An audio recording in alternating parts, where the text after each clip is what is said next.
Hey guys, it's Alicia with WTI. This window film from Dworsty was exactly what I was looking for to get privacy in my bathroom, but also let the light in. I have a really small bathroom and I didn't really want to add any sort of curtain or blind that was going to make it feel even more crowded in here, but I definitely wanted the privacy. So I went with this Dworsty window film and I'm so happy with it. So this is a really easy to install product and it comes in a whole bunch of sizes. So you just want to measure up your window and get what's going to work best for your space.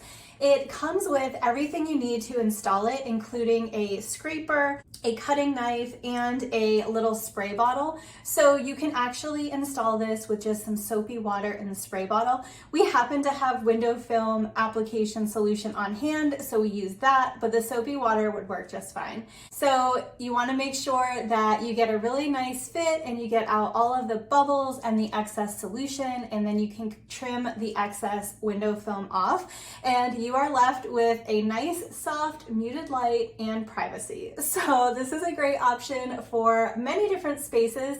I'm really happy with the way it turned out, and that's my point of view.